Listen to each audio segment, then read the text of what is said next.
साजी किचन मध्ये आपलं स्वागत आहे। आज आपण लिंबाचं आंबट गोड तिखट असं लोणचं बनवणार आहोत। मी 10 लिंब घेतले, स्वच्छ धुवून पुसून घेतले। आता आपण लिंबाच्या फोडी करून घेणार आहोत।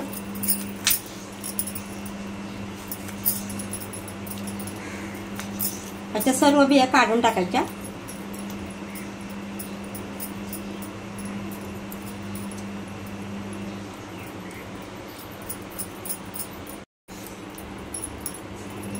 आता सर्व बाकीच्या लिंब चिरून घेऊया।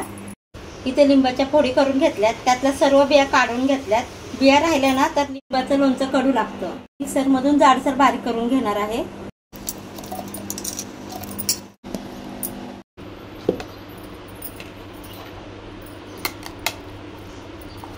असं जाडसर क्रश करून घे। बारीक करून घेतलेले लिंबू इथे 1 कप घेतले। आता 1 कप साठी इथे मी 2 कप गूळ बारीक चिरून घेतलाय। आता तो मिक्स करूया। आता हे सर्व चांगले मिक्स करून घेऊया। गॅस थोडा फास्टच ठेवायचा।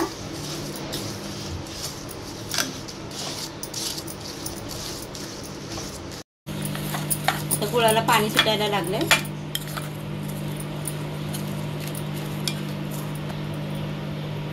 ह्याचा आपण 1 तारी पाक बनवून घेणार आहोत। आता त्याला चांगली उकळी आली। आता गॅस आपण मीडियम करून ठेवायचा आणि हे फिरवत राहायचं। बिना फ्रीजचे लिंब कसे टिकवून ठेवायची त्याची माहिती मी तुम्हाला शेवटी सांगणार आहे। त्यासाठी तुम्ही व्हिडिओ शेवटपर्यंत पहा। आपला पाक चांगला होत आलाय, आपण चेक करूया। असं तार आली पाहिजे। अशी तार आली की समजायचं पाक तयार झाला।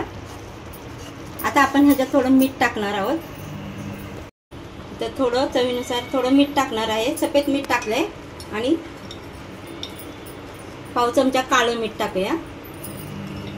1 चमचा मी काश्मीरी लाल मिरची पावडर टाकणार आहे।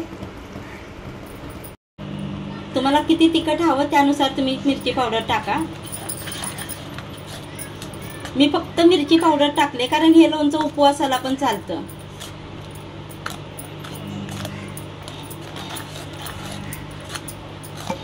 आता थोडा वेळ चांगलं असं ढवळून घेऊया।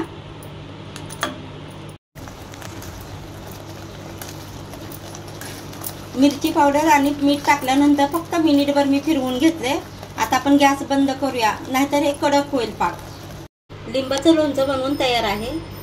फ्रीजचे लिंब टिकवण्यासाठी इथं काचेच्या भरणीमध्ये लिंब मी स्वच्छ पुसून घेतलेत। तर थोडा सुद्धा ओलावा नसावा आणि त्यामध्ये ते आपण झाकण लावूया। त्यामुळे जास्त दिवस टिकतात आणि तुम्हाला जेव्हा हवं तेव्हा तुम्ही लिंब वापरू शकता। बंद काचेच्या भरणीमध्ये ठेवल्याने लोणचं चांगलं वर्षभर टिकतं।